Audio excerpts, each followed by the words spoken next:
fake intro music for now until I make real intro music. I haven't gotten around to it yet. But welcome to the Wrestling Show. I'm your host, Mikey. Hi, and I'm Andrea. All right, let's get into the show today. Okay. We have a lot to get to. We're getting close to Wrestlemania.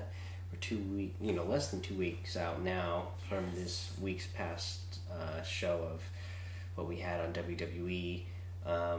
Not a lot happened on any of the shows that really moved the storylines forward.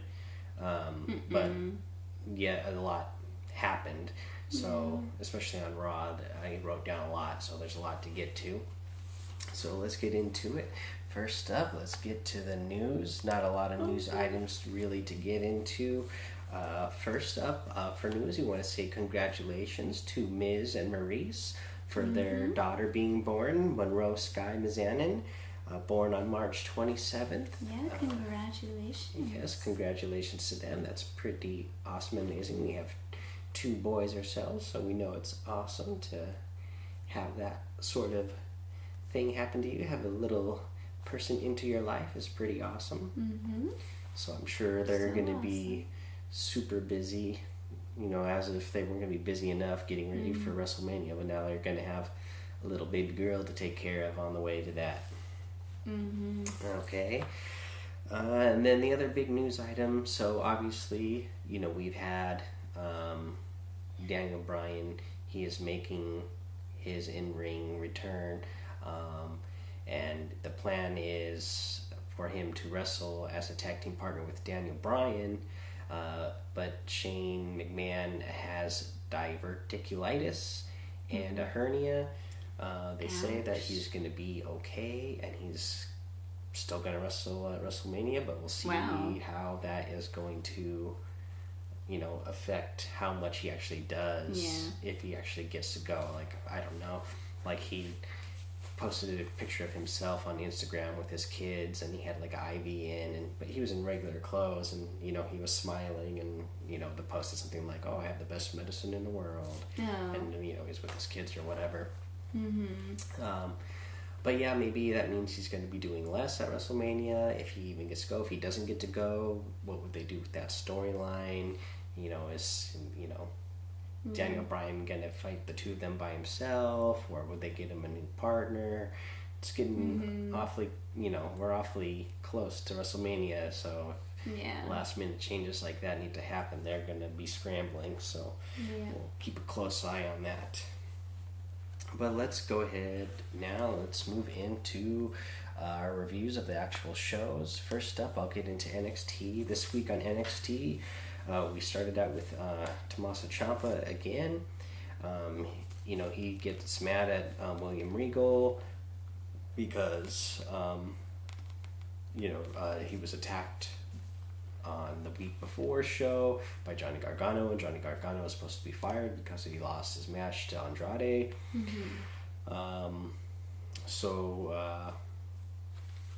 William Regal says that he will give Tommaso Ciampa a match against Johnny Gargano, but because Johnny Gargano is technically fired, it will be an unsanctioned match, which means it's anything goes. And Tommaso Ciampa warns William Regal, well, if you make it an unsanctioned match, you know what that means, you know what I'll do. So we'll look forward to that. I'm excited to see what they decide to do with Johnny Gargano. Is he really going to lose this match and he'll be off NXT for good, and he has to move to 205 Live, or moves to one of the other WWE main rosters. So I'll be excited to see that, to see that match and see where that goes. He's such a big star in NXT, and if he moves to 205, it's technically the main roster, but it's not as popular as NXT, so I almost feel like it's a downgrade, and Johnny Gargano is really good, so I don't know, maybe if he did go to 205 Live, maybe that would give it, the boost that they're looking for, because the matches have been really good, so maybe adding him will just hopefully get it even more attention.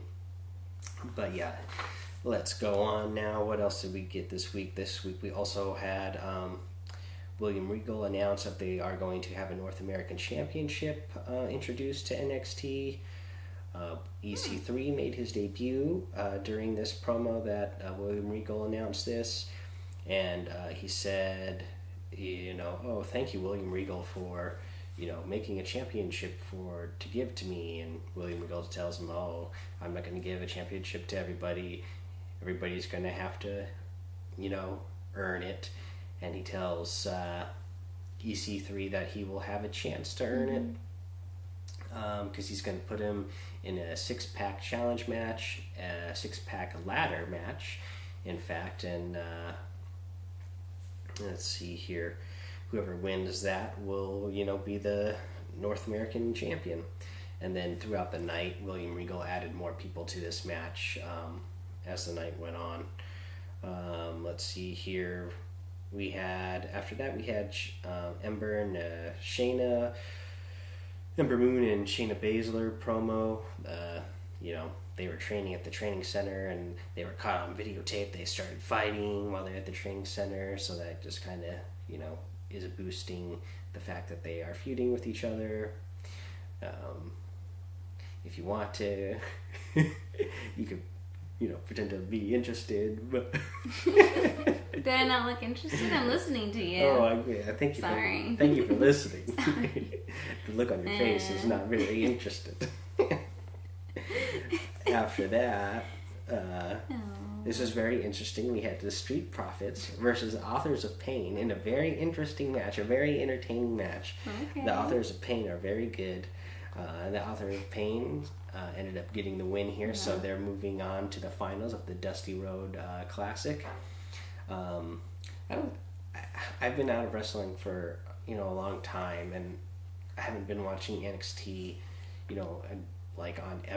on a weekly basis up until like 3 months ago when we started doing this show. I was watching the Raw and Smackdown weekly, but not NXT. Now that I have been, I've never noticed before, so I don't know how often this has been the case, but I noticed they had a woman ref in this match, and I've never seen that before. I'm sure, it's happened before, because they didn't make any mention of it during the show, but I thought that was kind of cool, because I myself had never seen it. Yeah, I don't think I've ever seen that either. Yeah. After that, we had Lars Sullivan versus John Silver. Lars Sullivan got the win here, looking dominant, looking really strong. After that, we had Andrade Cien Almas attacked Aleister Black, ramping up that feud for NXT TakeOver. We had a match with Sanity versus Roderick Strong and Pete Dunne. Roderick Strong and Pete Dunne got the win here. This is only their second match teaming up together, but they work really well together. They're a really good team. Two cruiserweights, Pete Dunne being the bruiserweight, Roderick Strong, having a lot of good backbreaker type moves. It just was a really good match. Roderick Strong and Pete Dunne ended up getting the win here over Sanity. Yeah. So it will be Authors of Pain versus Roderick Strong and Pete Dunne for the Dusty Rhodes Classic Cup at NXT TakeOver. So I think that should be a really good match. Authors of Pain, two big, huge bruising guys against two bruiserweights. So you kind of get the clash there of two different styles, two different body types. So it should be a lot of fun to watch that. Yeah, I mean, I enjoyed watching that part. Like, that's when I started watching. Yeah. Watching it. Yeah, that was good. And then after that, just as the show was ending, William Regal announces that he's found a sixth member to be in the ladder match for the North American Championship, and it's Ricochet. Everybody's been really excited for Ricochet to make his WWE debut. He debuts here, and it's revealed that he's going to be the sixth person in the ladder match for the North American Championship. So everybody's going to be really excited about that. I'm excited myself from everything I've heard about him. But yeah, that was NXT. So let's go ahead. Let's move over to 205 Live. On 205 Live this week, we opened up the show with Mark Andrews versus Tony Nese. Mark Andrews got the win here.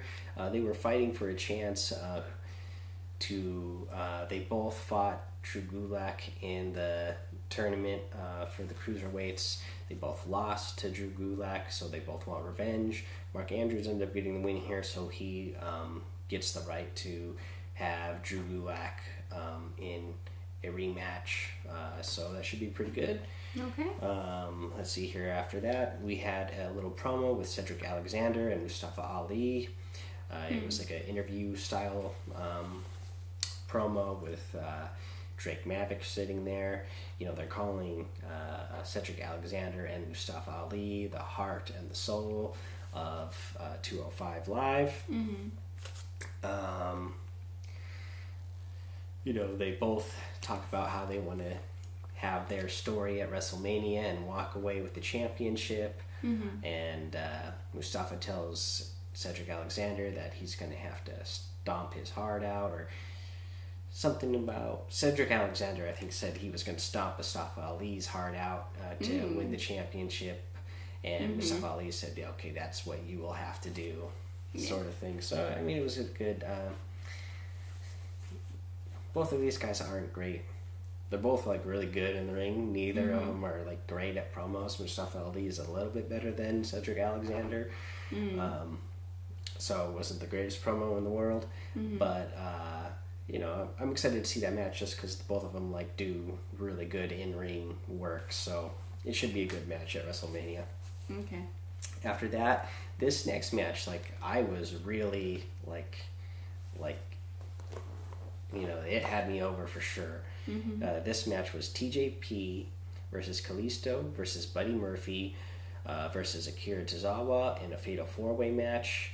But there was a lot of good high spots in this match. TJP, like, multiple times during this match, he would have, like, two different wrestlers at the same time, like, holding them both in different submission moves. You know, and just to see that sort of thing was really cool. And then at one point, TJP, let's see here, he's doing a submission move, like a surfboard submission move on, I'm trying to remember who he was doing it on. Who was he doing it on? I think he was doing it on Akira Tozawa, and then Buddy Murphy goes underneath Tozawa and starts pinning TJP, and then Kalisto, I think it was, anyways, TJP has the surfboard move on somebody. Buddy Murphy tries to pin him while he's has a submission move on the other guy, and then whoever the fourth guy was, maybe it was Kalisto, maybe I'm getting it mixed up, but either way, he jumps off the top rope, and it's like a house of cards type of thing. They all collapse on top of each other, and that was a really good high spot. Like, 205 Live is just getting really good. If people aren't watching it, they should be, because the fans during this match did, you know, pop for this as well. So I think, you know, if 205 Live can keep putting on these type of matches, and fans keep, you know, who are watching it keep putting it out there, that, like, wow, you guys, like, 205 Live has changed, like, they're not doing these dumb gimmicks anymore, like, the wrestling is really good, they're really focusing on that now, they're not doing gimmicky promos, like, the promos are a little bit more realistic. Hopefully people will start catching on and, you know, start watching that a little bit more, and people who are actually at the arena will stick around a little bit longer to watch those, so that they can get a little bit, you know, of a louder crowd watching those matches, because you know, they deserve to be cheered on like the normal guys, because they're doing really good work there. Okay. That's for sure. Yeah, but that was 205 Live, so let's get into our main shows of the week, which Raw.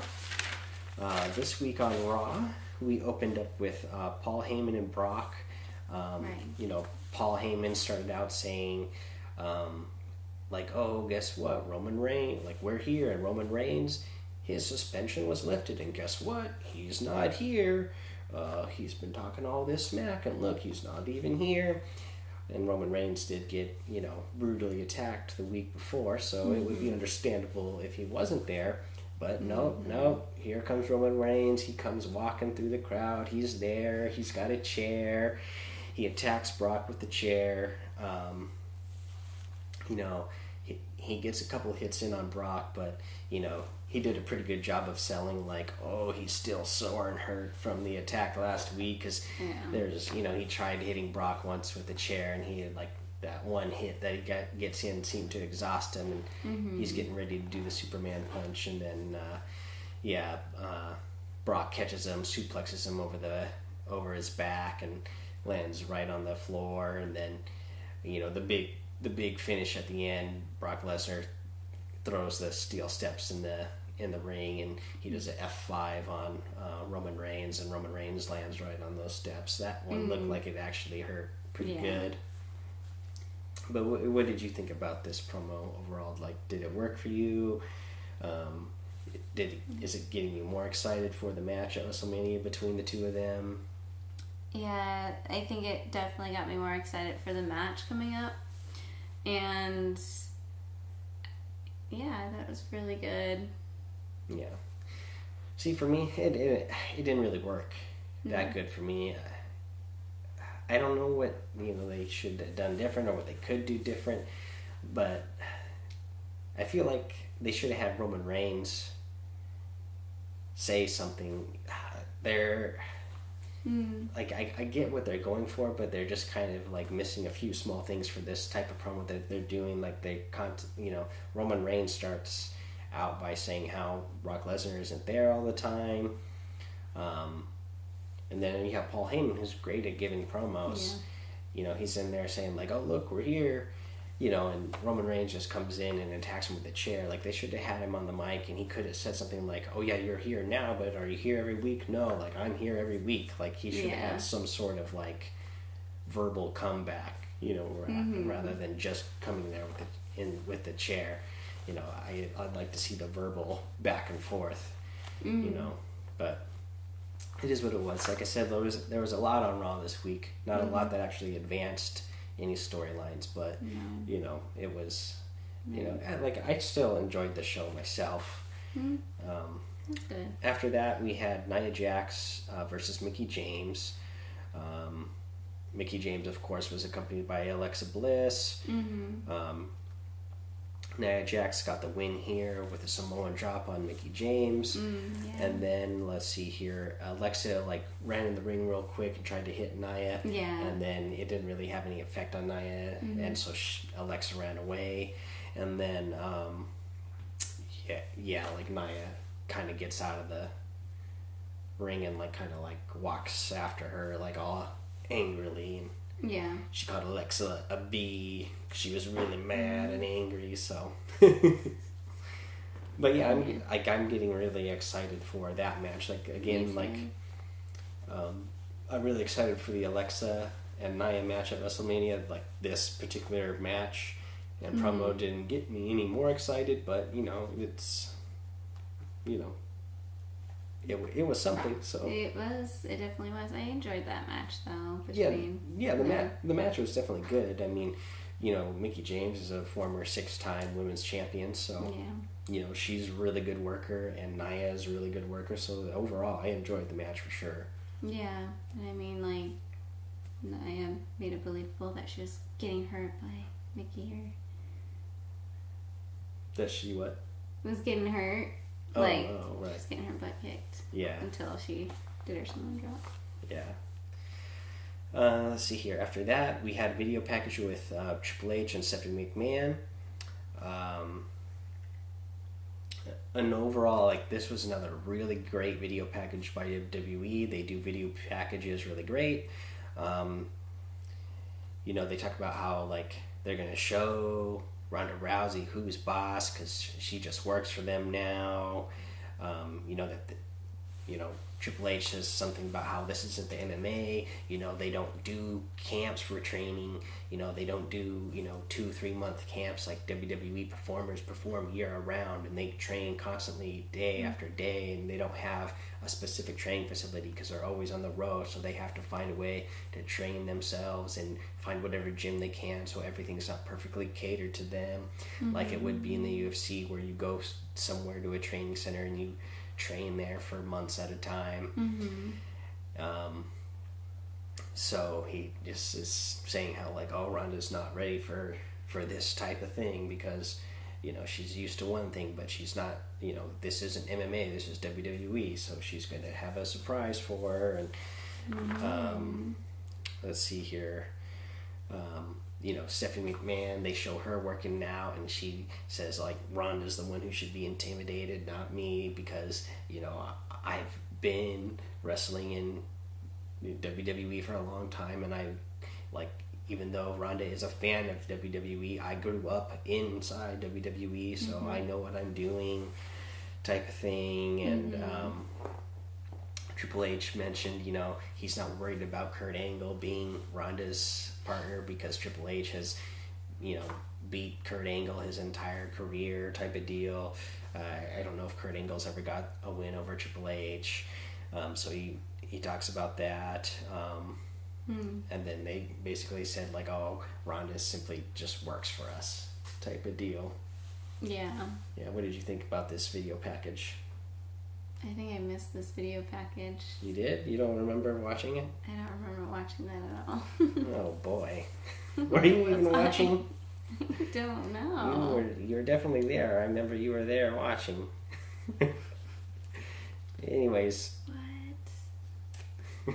Apparently it did not do much for you since you don't even remember it. So anyways, next up after that, we had Cedric Alexander and Mustafa Ali in a tag team match versus TJP and Drew Gulak. These are 205 Live guys. They're trying to feature them on Raw. This was just kind of trying to promote 205 Live some more, get more eyes on it. Well, I watched that. Yes, I know you watched it because it was right after the video package that we just talked about. I don't know where it is. Or that I just talked about since he didn't remember it. But Cedric Alexander and Mustafa Ali got the win here. They had a little kerfuffle there at the end where I think Mustafa Ali tagged himself in right at the end to get the pin, and just when Cedric Alexander was about to do it himself. So, just kind of playing off the little feud that they're going to have since they're going against each other at WrestleMania. Yeah. After this, we had another part of the show that I really liked this week, which was Miz TV. On Miz TV this week, it started out with just the Miz and Miz Taraj in there, and Miz telling the Miz Taraj he's not happy with them. Yeah. He's been left on his back the last 2 weeks, and they weren't there to protect him. And the Miz says, that the Miz Taraj should thank them because they wouldn't be where they are in their careers without him. Yeah. Let's see, but then Seth Rollins comes out and he interrupts and tells Miz that, the Miz should be thanking the Miz Taraj because the Miz wouldn't be anywhere he is with the Intercontinental Championship without the Miz Taraj. And this starts to cause a little kerfuffle.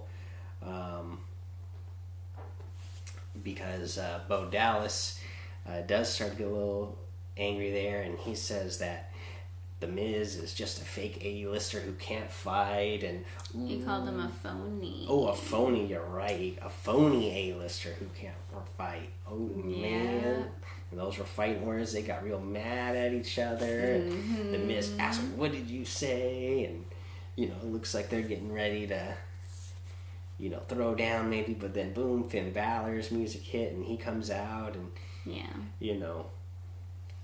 it was kind of funny. He was saying all these different things. He was saying wrong whatever Bo Dallas said. He had 3 or 4 different things he said. Oh, I think he called you a jerk, or he called you the world's biggest jerk, or something like that. And then Bo Dallas is like, no, I said he's a phony A-lister who can't fight. And then he said it again. So Miss gets really mad at him, and then what was the next spot right after that?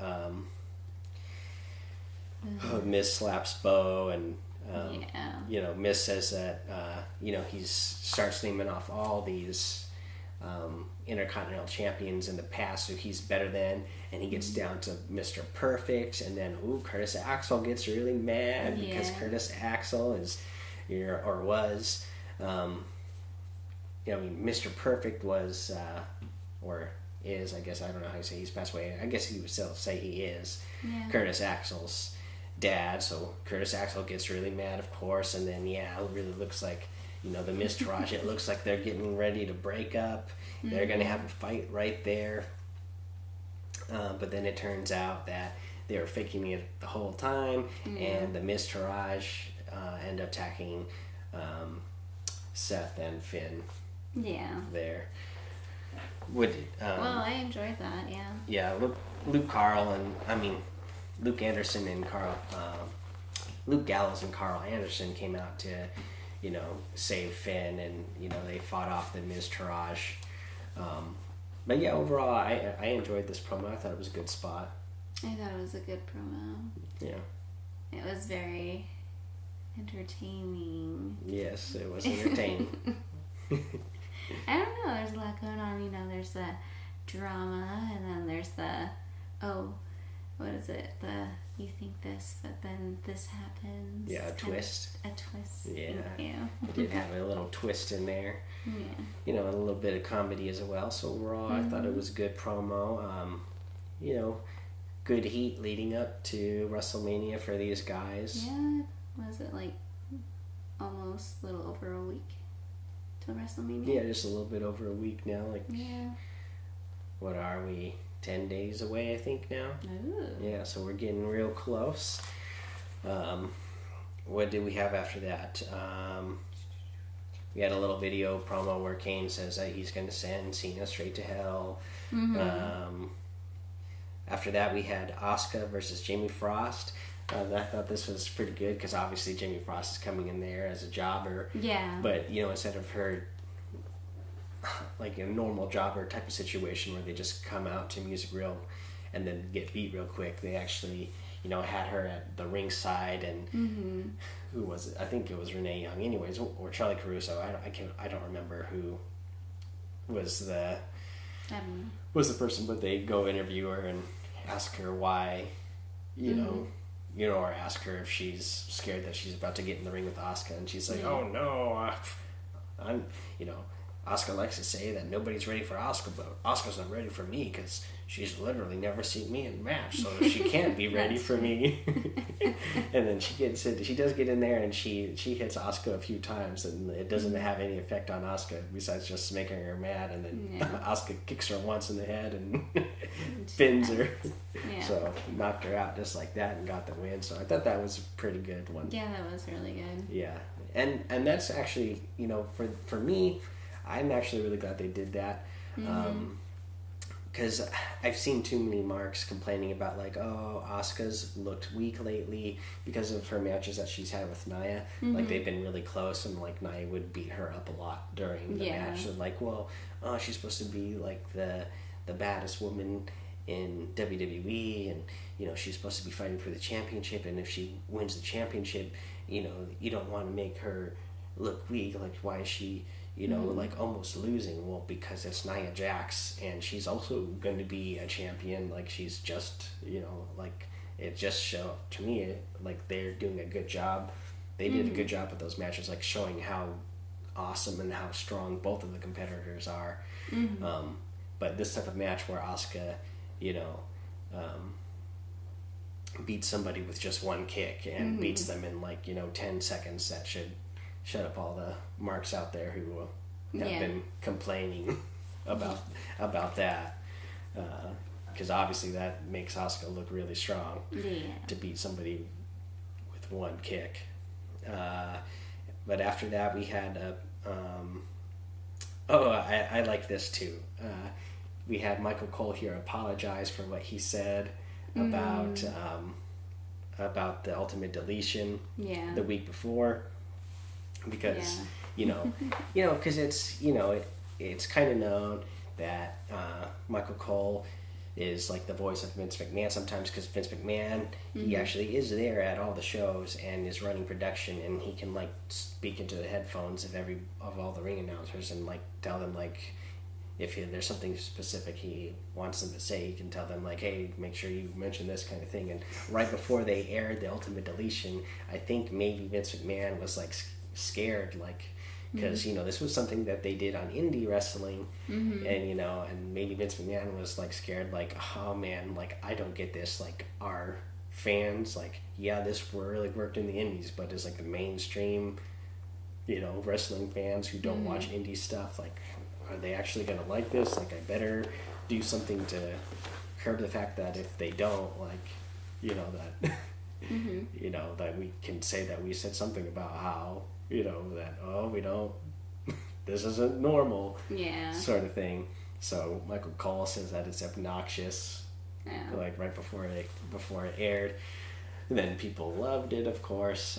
So I thought it was funny here that Michael Cole was apologizing for that, right. and the whole team was laughing about it. So obviously it was a joke, and Matt Hardy, after the Ultimately Deletion aired, Matt Hardy.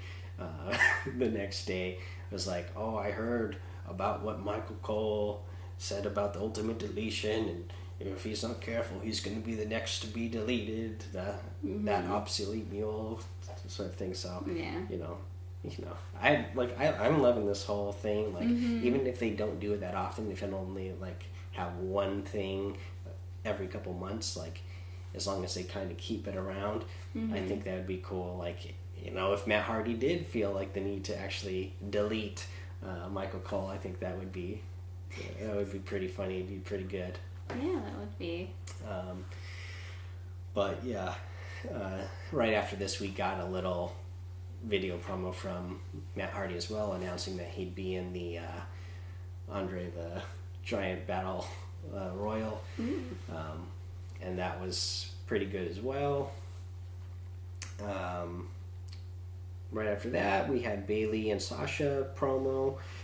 They're like in front of some lockers, like, and at first I thought they were actually like in a locker room or something. They looked like lockers that you would see at like high school or something, but I thought they were like in a dressing room, like locker room type of situation, like at the gym kind of deal. Yeah, or just like when you're at an arena, like in the showers type of deal, like when you're a sports team, you have locker room. So it looked like they were in a locker room at first, but they kind of like zoom out and then they start fighting, and then like all the refs like come in to break them up, so they're obviously not in the women's locker room because all the male refs come in to start breaking up the fight, and they're just like in the middle of the hallway there. Again, like, I'm kind of bummed for Bayley and Sasha, like, they don't get their own match. They're both just going to be in the Women's Battle Royal at WrestleMania. But to me, like I was telling you, like, they don't have their own match going into WrestleMania, but, that's something you just got to play, you got to be patient for and wait for, and, like, they're obviously setting up a feud between the two. It looks to me like Sasha is going to go back to being a heel, and the two of them could be feuding for the next however many months or next year.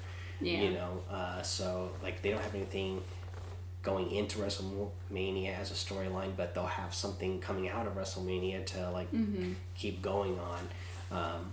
So that's true. To me, I think it, I'm looking forward to that. Like, I'm not like some of the other,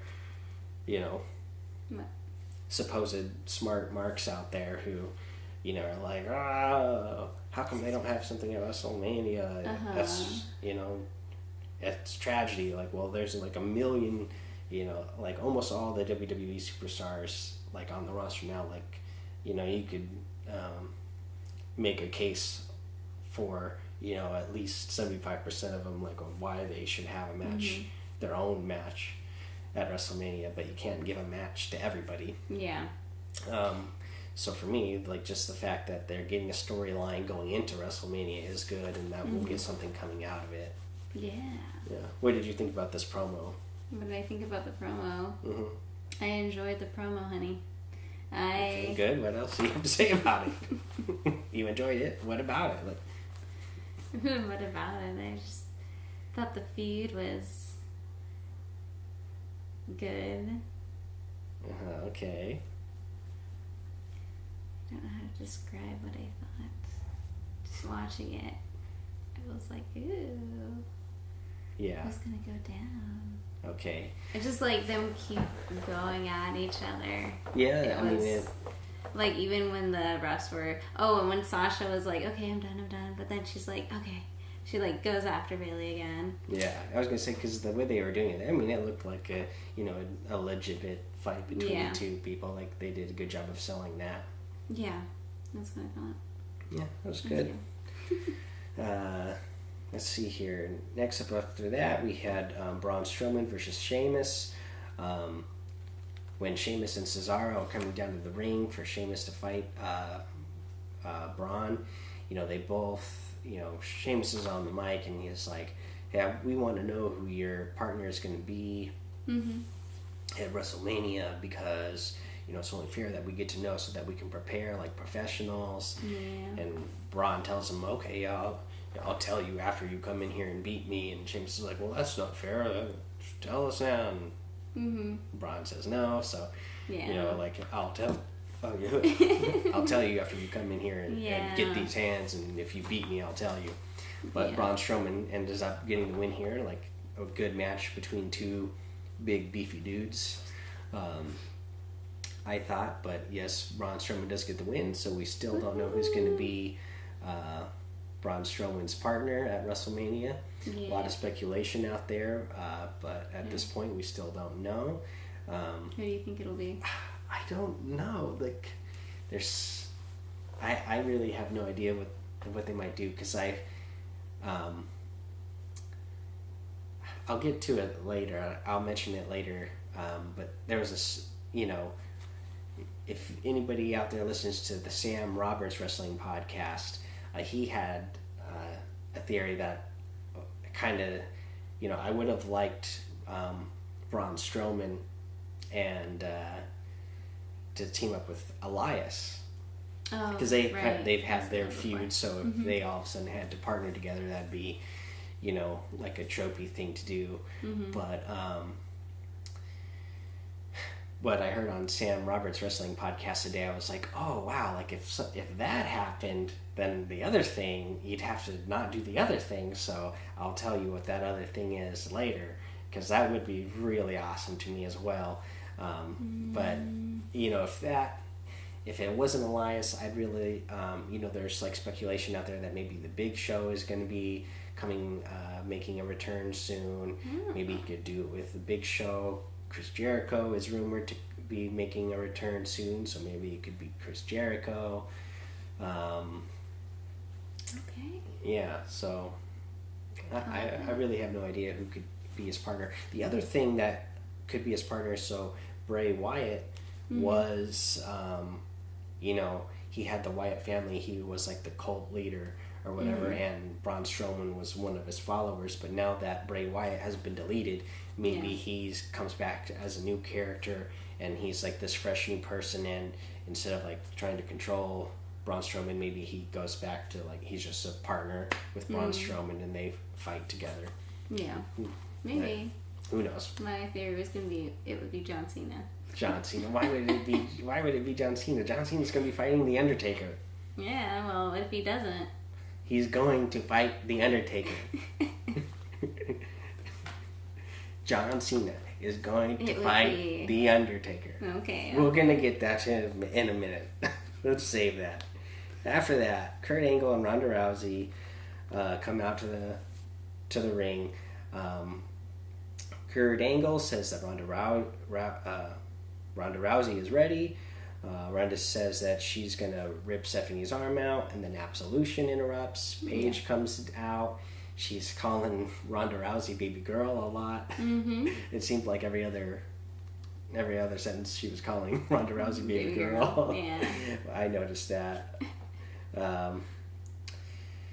But yes, Paige asks Ronda Rousey if she will join Absolution.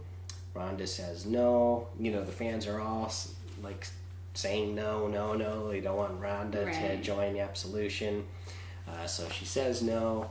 And Paige just says, oh, well, that's too bad because, you know, you could have made really good friends, but instead you made some enemies. Mm-hmm. And, Mandy Rose and Sonya Deville go to attack her. Ronda Rousey fights them off easily because, like, she's so, you know, she's Ronda Rousey. She's the best woman fighter in the world. Yeah. She gets Mandy Rose in an arm lock. And, you know, she could apply pressure and break Mandy's arm, and Kurt Angle has to, like, you know, she's like, Ronda really has, like, a mean look in her eye, like she's gonna break Mandy, but Kurt Angle talks her down and gets her to not do it, and they go ahead and leave. So that was that promo. Now, there's a couple of things about this promo that a lot of people are talking about. First up, I want to say is that, yeah, Ronda, like, she's still working on it. Yeah, she is. She's still not, like, the great, like, she's not used to doing, like... Right, this wrestling, Yeah, this type of wrestling thing. Like, she's getting used to, like, she's used to actually being in, like, real fight combat situations where it's not scripted out. Like, some of the things you could kind of see where, like, I think Sonya, like, goes to hit her and she... you know, puts her arm to block, but it doesn't look natural like it would be if she was in a real fight. It definitely looked like, okay, like, yes, Sonya Deville knows that she's supposed to throw this punch, and then, you know, Ronda knows, like, okay, I'm supposed to block this punch. Like, it looked like it looked like they were acting it out. Cartoonish, kind of. Yeah, so you could kind of tell that, but, you know, from everything I've heard, that Ronda's working really hard on, like, her performance, so I'm sure she's gonna get it down. Eventually. Yeah, get it down eventually. If not, she still might not be the greatest at WrestleMania, but I believe, like, with her athletic ability, like, she's gonna get there. Right, or she could have somebody else do her interviews with her, or for her if she really wants to. Yeah. I mean, if her mic game doesn't improve, she could get some, like, they could... I mean, because that's what happened to Brock Lesnar. Brock Lesnar, when he, first got into the WWE 15 years ago, where he was he really was a beast. Like, he's a little bit older now, so, like, he's still super muscular, but he doesn't, like, he still looks like a beast. But like 15 years ago, like, he looked like a freak of nature. Like, he was like the scariest looking guy in the world. Like, you wouldn't want to mess with him, but he couldn't talk on the mic. He wasn't any good on the mic. Yeah. So they gave him Paul Heyman to talk for him. Yeah. And if Ronda doesn't improve on the mic, they could eventually, like, give her a manager that does most of her talking. So I wouldn't give her a lot of grief about that, because, like, one of the other people, since we've already mentioned Undertaker, one of the people that people really want to see, and he's one of the best of all time, and people are excited for him, is The Undertaker. And he didn't do a lot of promos where he talked a lot himself. Most of the time, he had Paul Bearer, accidentally said Paul White. Paul Bearer did a lot of the talking, and Undertaker would just come in at the end and say, "Rest in peace," after, Paul Bearer did all the talking for him. So you don't have to be, like, great on the mic. If Ronda finds, like, some sort of signature thing that she says, like, she could just, that could be her thing, and that could be something that the fans, that they pop for. Yeah. And then as far as her in-ring performance, like I said, I hear she's working really hard, so I'm sure she'll get that down eventually. She might not even be perfect at WrestleMania, but that's probably why they put her in a mixed tag team match, so that, she doesn't have to be the only one that's doing all the heavy lifting and has to, like, get the match over. I'm sure Triple H and Kurt Angle will put on a good match, and they can have, a couple of spots for Ronda Rousey to do something really amazing, and she doesn't have to be amazing for the whole 15 or 20 minutes or however long the match is going to be. Yeah. So don't be disappointed if it's not up to what you thought it would be, I guess. Yeah. I mean, like I said, I think it's still going to be a good match. It just it's probably just not going to be Ronda Rousey best performance. It's not going to be Ronda Rousey the whole time. We're probably going to see a lot of Triple H and Kurt Angle, but I'm sure what we will see out of Ronda and Stephanie, I'm sure they're both going to have that, they're going to have that down, and the things that they do will be great by that time. Yeah. But then the other thing I want to mention about this, because you even mentioned this to me while we were watching this, and I've heard a lot of other people talk about, is Ronda's makeup here, her eye. What she did with her eye makeup? Her eye makeup, her eyeshadow, the WWE Glam Squad, whatever they decided to do with her eye makeup there with all that red underneath her eye. Was it the Glam Squad that did that? I think so. I feel like... I mean, the Glam Squad does all the makeup and hair for all the wrestlers, so I'm sure they did that for Ronda, and, that's how Ronda got sent out. And I guess I didn't think about it, because it looked really weird on camera. It looked awful on camera. Yeah, I don't know if it would look any better with a different color, but especially that red, it just made her... I didn't like the two different colors. It just made my brain think, oh, they need to be the same. That side needs to be black too. Yeah, well, either way, with the red underneath her eyes, it made... It was too much. It could have been, been more subtle. Yeah, I don't know, it just made her look like Deadshot eyes or something. Yeah. I just thought it just looked like there was red in her eyes. I don't know. People were saying, oh, she looks like she has pink eye. I'm like, that doesn't look anything like pink eye. Right. But, it just didn't look that great. Yeah, either way, it wasn't the greatest eye makeup in the world, which in the end has no real effect on, her performance, but, I'm sure they had the 1 week, I think, where she looked really good, where they had her hair up, pulled back, and she had blue eyeshadow on. But she came out to the ring really fast, and she walked out really serious and really angry, looking like she was mad about something. And with her hair pulled up and back like that, it looked like, okay, yeah, that's a bad woman. That's a scary girl that I don't want to. Yeah. That's a scary woman I don't want to mess with. Yeah. So I think if they could keep her looking like that, especially with her MMA background, that is kind of what she's known for, as being this woman that was beating all these other women up. That she was the best in the world until she lost. So they should kind of keep. I think they should, with her look, they should play that up. Yeah, they should. Yeah. If that's what she's going for. Yeah. Personally. Yeah. Let's see. After this, we had a match with Luke Gallows and Karl Anderson versus the Miz Taraj. Luke Gallows and Karl Anderson got the win here. This felt like just a little bit of a filler match. Not a lot to say about it. The fans didn't even seem like they were into it. Like I said, it was just seemed like filler. I really like Luke Gallows and Karl Anderson. I even like the Miz Taraj. Didn't seem like anything was really coming out of this, though. No. Just a little filler. But next up after this, we had Elias. I felt like this was a really good promo. He always does really good promos, his little songs that he does when he comes out. And says something about, bad about the city to get some cheap heat from the fans.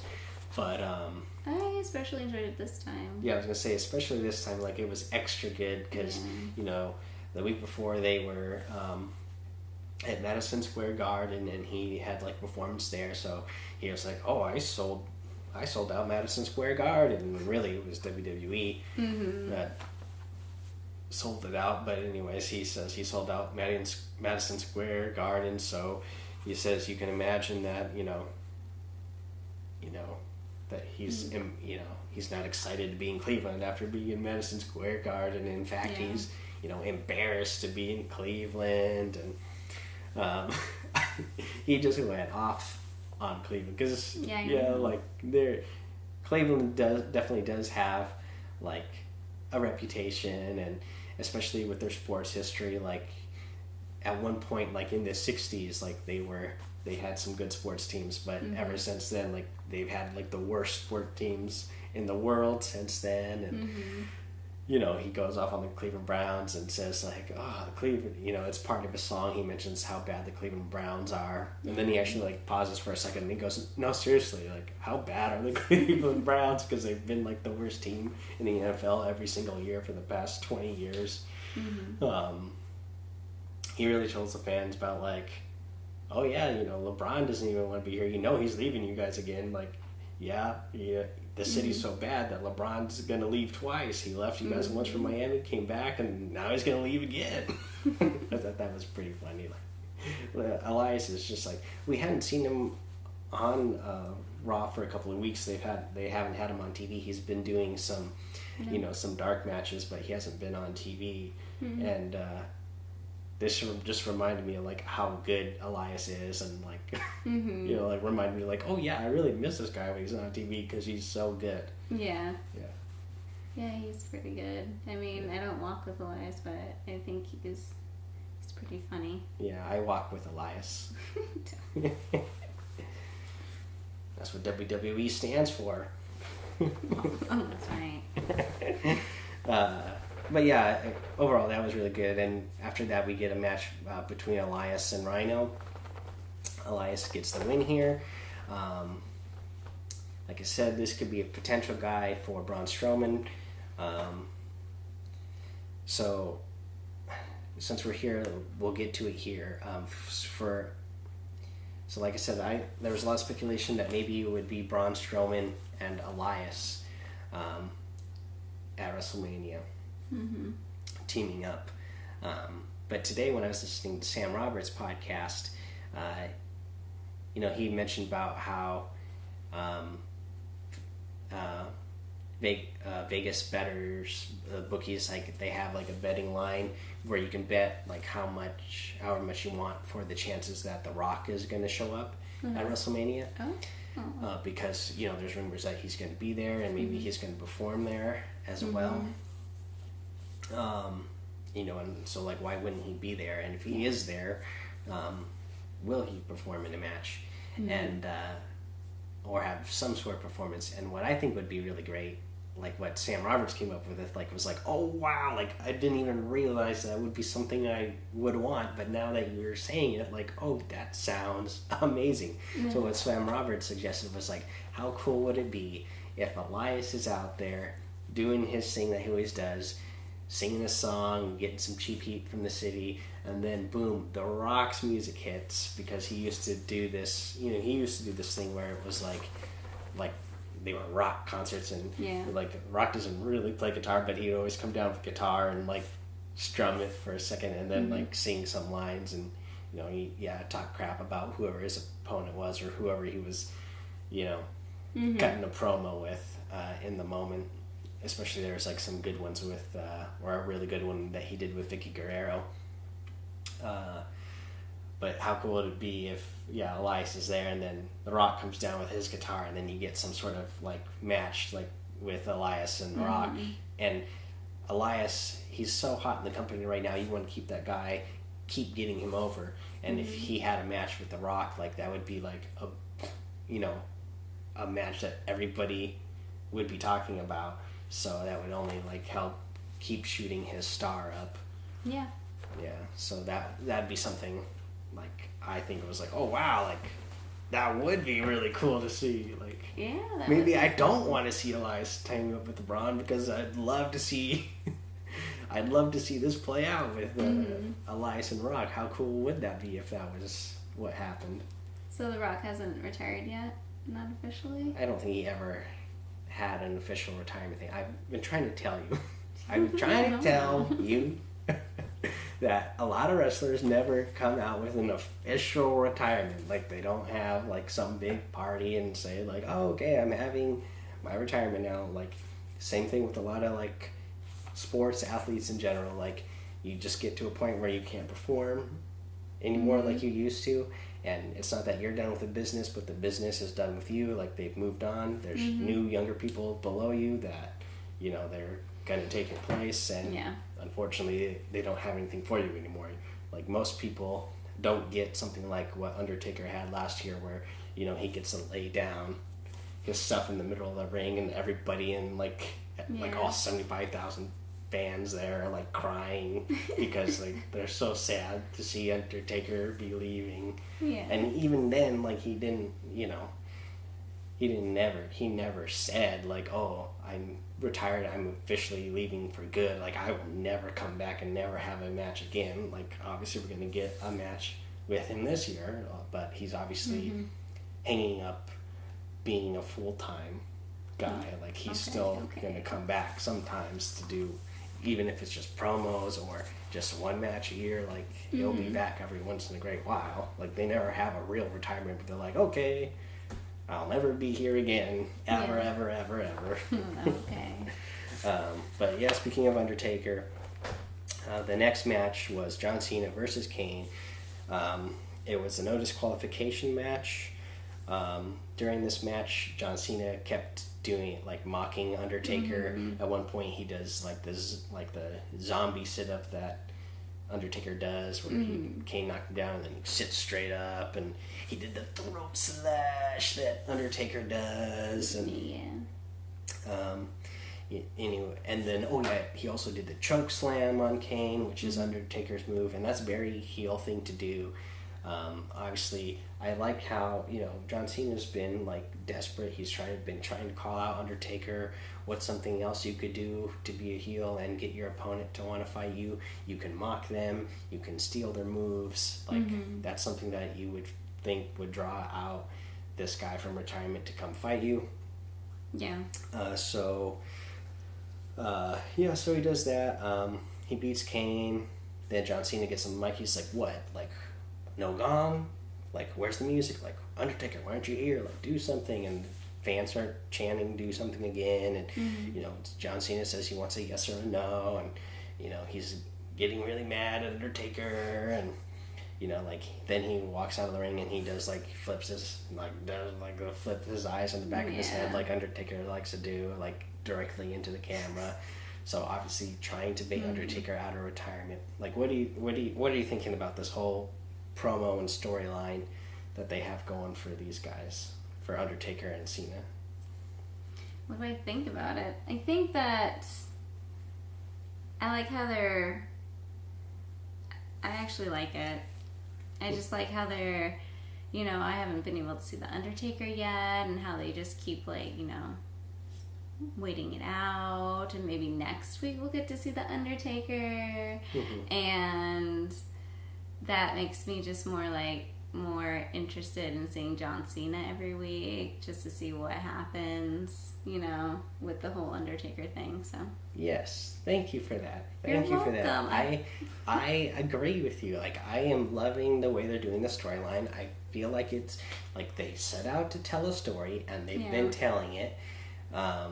John Cena, he has been desperate. He's doing everything that he can to get Undertaker to respond and come out and have a match with him, because John Cena is desperate to have a match at WrestleMania. Yeah. So I think they're doing a really good job with the story. Again, this is another thing that I've been getting frustrated with, seeing all these marks out there that are, like, getting so upset, like, oh, why hasn't Undertaker said anything yet? Like, they're doing the storyline so wrong. Undertaker should have said something by now. And, you know, like, how come they don't have any graphic for John Cena and Undertaker, you know, having a match at WrestleMania? We're less than 2 weeks away, and we don't have this match officially announced. Like, these smart marks out there, supposed smart marks, like, hello? Like, we all know this match is going to happen. Yeah. We all know it's going to happen, okay? It's going to happen. We don't need that. Like, we know it's going to happen. So why do we so desperately need, like, they're building, like, they're building it. We already know it's going to happen. They wouldn't mention it this much if it wasn't going to happen. Mm-hmm. So why be upset that, you know, they haven't officially announced that it's happening yet? Like, everybody can tell that's what's going to happen. Right. So, you know, if you're really a smart mark, like, you're just excited that this is, like, to me, even if Undertaker didn't show up next week, you know, the week before WrestleMania, if he didn't show up, you know, that would be, like I don't think WWE would have the guts to do that, right? Because they will want to make some sort of announcement, and they will want to make some sort of like graphic, a picture of them two next to each other, being like, oh yep, here's the match. Undertaker came out and he said he's gonna fight John Cena, whether it's like a video thing or his music just hits or whatever. But what would be even cooler, like, to me, is like, boom, Undertaker still doesn't say anything next week, and John Cena's like, okay, fine, I guess I don't have a match at WrestleMania because Undertaker is a coward. He's not gonna show up there. What a jerk, you know. That guy, what a loser. I guess I'm just going as a fan, and I'll host WrestleMania. And it would be cool if at WrestleMania John Cena was just like hanging out in the crowd, being the fans. He had a mic with him the whole time. You know, he's talking in between matches, like, oh, what did you think of that match? And just going up to fans, and they could plant fans and whatever, and have them say like, oh yeah, it was great, that was an awesome match, type of deal or whatever. And then during this whole time that John Cena is being the host, at the very end of the show, because there's a lot of good matches. We're gonna have Asuka versus Charlotte. We're gonna have AJ versus Shinsuke.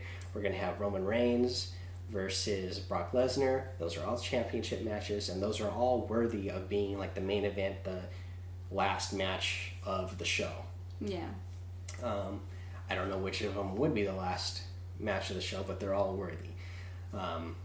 And especially if it was Roman Reigns or Brock Lesnar, if they were the last match of the show, what you could do, because a lot of fans don't want that to be the last match of the show, because Roman Reigns, this will be like the 4th year in a row or something that he's had the main event of WrestleMania, and fans, like, some fans, like, don't like him. Like, not in just a way that,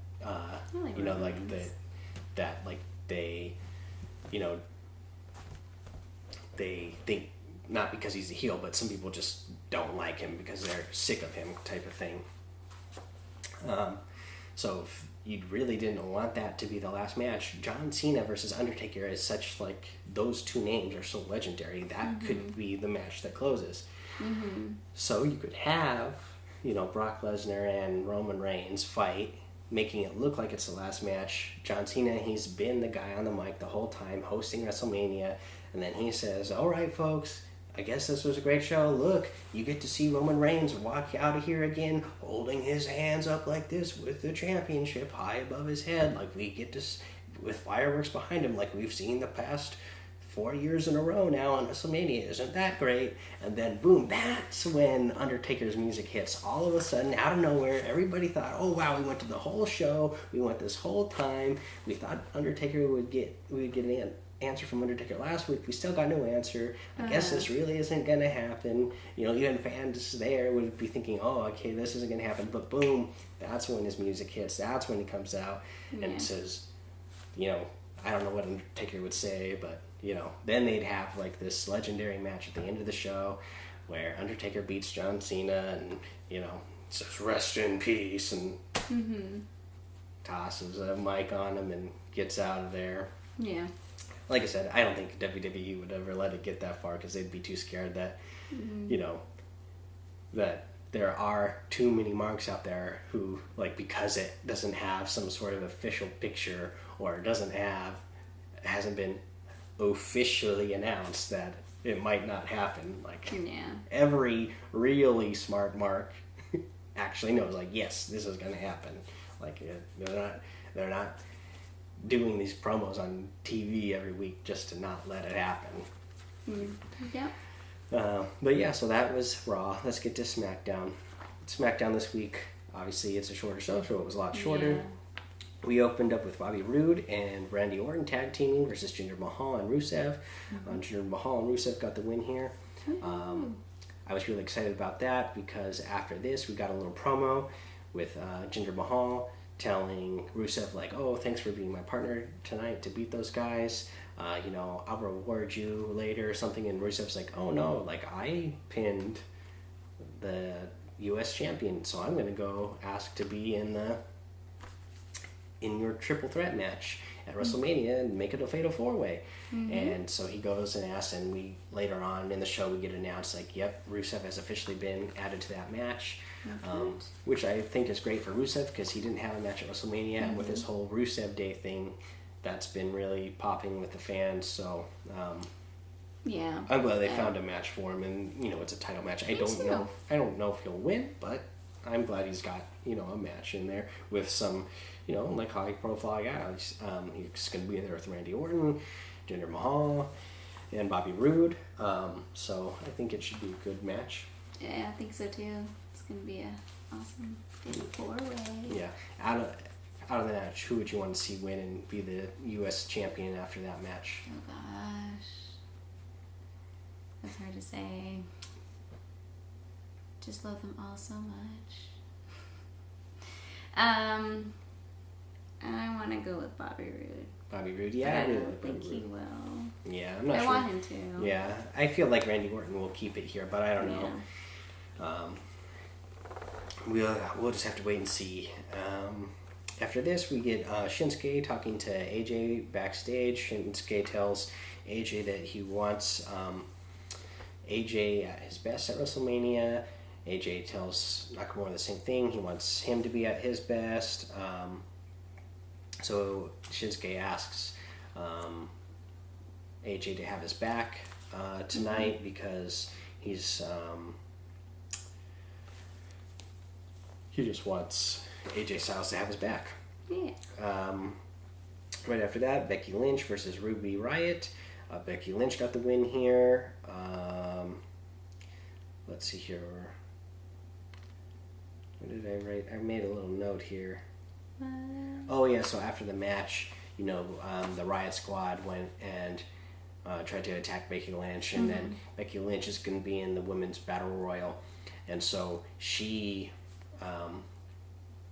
throws Sarah Logan and Liv Morgan over the top rope, and the fans really started popping because they know that she's going to be in the Battle Royal. So that was just kind of like a little previews. Like if she won the Battle Royal, I'm sure a lot of fans would really love that because I really like Becky Lynch. Like we said last week, I think Becky Lynch is really great, and so it's just kind of too bad they don't actually have a storyline going for her because she wrestles like every week. She's like on every week's show, and she has a match every week, but they don't have a storyline for her or anything. So she does really good performances. So if they had her in some sort of storyline, I'm sure she would get even more people cheering for her, because fans want to cheer for her. At one point when she did have a storyline, like people went crazy for her, but they just don't have a storyline for her right now.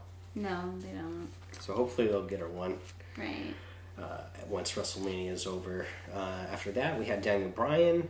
He proposed a match of him and Shane McMahon versus Sammy and Kevin. He said if Shane and Daniel win, then Sammy and Kevin will stay fired. But if Kevin and Sammy win, then they can be reinstated.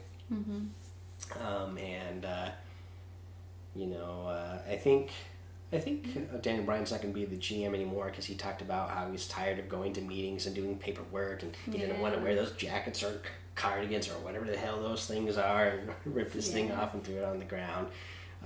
So I think once WrestleMania is over, maybe we're going to see him step down as general manager so that he can, be a full-time wrestler again, which I'm excited about. I know. Heat went off, and he said he was going to kick their ass, and he talked about right before he said that it was, felt like, oh, I know there's things I shouldn't say.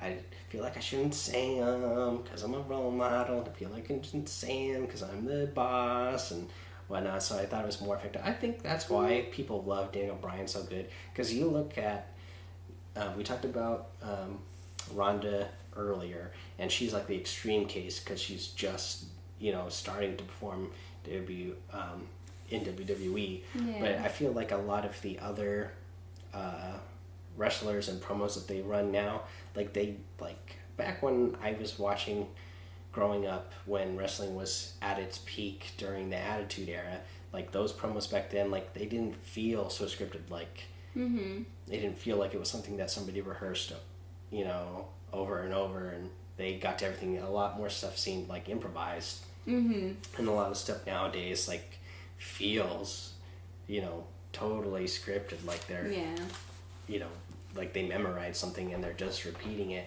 And I even hear a lot of former wrestlers that were like big time wrestlers, criticize like, oh man, what are the writers doing over there, and like what are performers doing? Like they should speak up so that they can make themselves look better, because you can tell that they're just memorizing a script and they're not improvising a lot of stuff like we used to back in the day. But every time Daniel Bryan has some sort of promo, it seems like it's coming from like, even if it was scripted, like he does such a good job of selling it and making it seem like it's just coming off the fly like that and coming from his heart. Like I think that's why people love him so much, even though he's not like the biggest guy on the roster. He's not the most muscular guy on the roster. Like I think he seems like a real genuine guy, and that's why people like him so much. Yeah, I can tell that. After that we had I wrote down Flying Word promo with Chad Gable and Shelton Benjamin. I don't know if we had any of those Flying Word promos last week. Probably. Because I didn't notice them. Like I felt like, because I felt like I remember like thinking to myself like, oh wow, like good, like they got the message, like fans are not liking these promos. But sure enough, they were back this week. we got a lot of those Flying Word promos with Chad Gable and Shelton Benjamin. After that, we got New Day call out the Bludgeon Brothers. The New Day were in the ring. They called Bludgeon Brothers trash on the highway on the way to WrestleMania, and that they were going to clean them up. So then we got a match between New Day versus the Bludgeon Brothers. Ended up being null and void because Eric Rowan goes out of the ring. He was going to grab a mallet and go in there and attack New Day, but then the Usos come in and save the day, and they attack the Bludgeon Brothers before they get a chance to do that. And then it seems like the New Day and the Usos are about to get into something. But then the Bludgeon Brothers run in the ring and chase them all out, and so there's no fight. So I feel like that's setting up the triple threat tag team match at WrestleMania. What did we get after that? After that, we got Dolph Ziggler versus Tyler Breeze. You're laughing already because you remember. So Dolph Ziggler ended up getting the win here. But this was the match where at one point Dolph Ziggler starts chasing Tyler Breeze outside the ring. And then Fandango is out there, and he starts running around too, and he thinks that he's being chased. But then Tyler Breeze and runs back in the ring, and Dolph Ziggler keeps chasing Tyler Breeze, but Fandango's still out there running laps around and runs the whole time around the ring the whole time, and he like eventually gets like tired and they're like, oh look, Fandango's cramping up. He's got a cramp. I know. So the whole thing was me and you. We were laughing the whole time during that thing. It was pretty good, I thought. Yeah, it was so ridiculous. Yeah, it was ridiculous. It was funny. So yeah, overall that was good. I liked that. Then after that we had Shinsuke Nakamura versus Shelton Benjamin. Let's see here. AJ, of course, was ringside. Chad Gable was ringside. Nakamura ended up getting the win here. And then after the match, I really like this. I am really liking the promos that Shinsuke Nakamura does. Like, he's so good. To me, that's what I think. I think Nakamura is so good. He's so different from anybody else on the roster. I think it's great. I hear some, like, people, like, criticizing the fact that, like, oh, he's so weird, like, I don't like it, or, like, because he's, English is his second language. It's not his first language. Japanese is. Some people are like, oh, he talks too much. Like, it just sounds bad. He can actually deliver. Yeah, I think he actually does a good job of delivering some of the lines that he needs to deliver. So I don't agree with the fact that, I don't agree with, anybody who is complaining that, they shouldn't give him so much English promos. Like, I think the way he delivers them is great. I think he's unique. And especially with this. Yeah, all the little hand motions he does and everything, weird faces he makes. I like that. Yeah. It's different. I don't want him to be a cookie cutter and like cut the same promos like everybody else. I like the weirdness.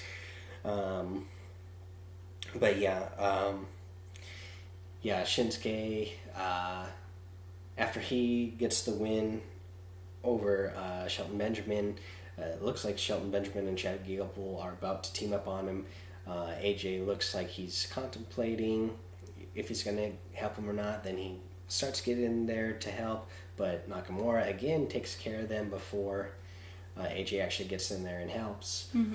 AJ, as we know, has been nursing a little injury, because you could actually notice when he made his entrance to the ring, I kind of noticed like he's walking with a little limp there, like his knee is actually probably still a little tweaked, and they want to like keep him on light duty until WrestleMania, so he doesn't get any more hurt, so that he will be 100% by the time he gets to WrestleMania. But I love what they did with the storyline playing off of that, because then Nakamura tells him like, oh, you know what, I didn't actually want your help, I didn't need your help, I just wanted you to see how I'm going to beat you at WrestleMania with Need to Face. And then I like the whole deal there with Chad Gable and Shelton Benjamin. They started to attack, and then at one point AJ Styles is down, and Nakamura is acting like he's going to do the Kinshasa on AJ Styles, and AJ Styles is down, and Nakamura starts running at him, and just before he hits him with the knee, he stops, and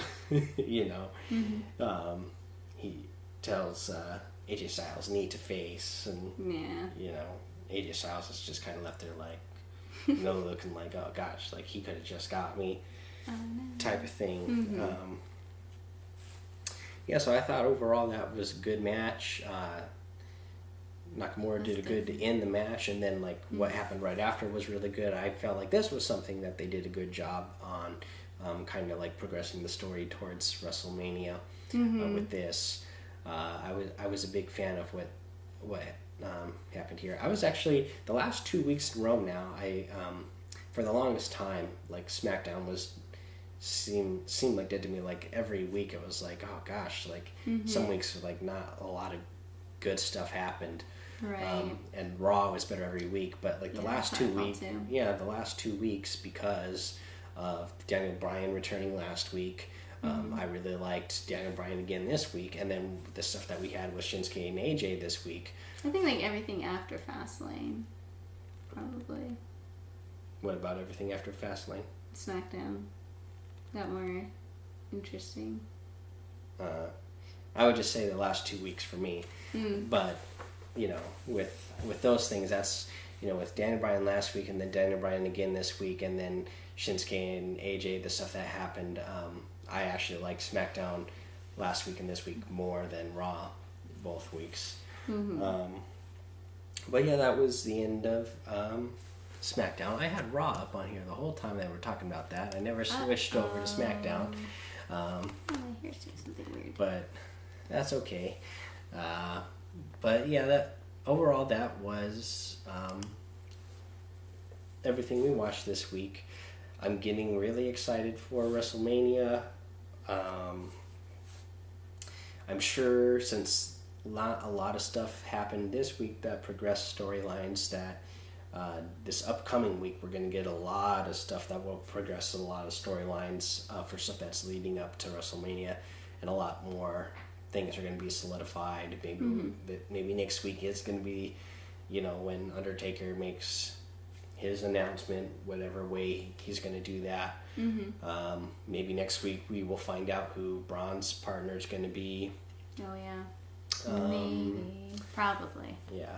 We still don't know the order of any of the matches. But out of all the matches that are going to be at WrestleMania that we know of, like what match would you want to see close out WrestleMania the most? Well, I want to see Asuka versus Charlotte. Asuka versus Charlotte? Yeah, see, that's a really good one to me, too. Mm-hmm. That's for me, that is a legitimate... Because Asuka has, one of the longest running without losing. Right. So that would be interesting to see if she, finally loses. Yeah. Or even if she won, and continued the streak. There's a lot on the line for this match. Yeah. So, I feel like, especially with the way they've been moving along and really pushing the women's division, showing that, WWE is, about equal opportunity for women now.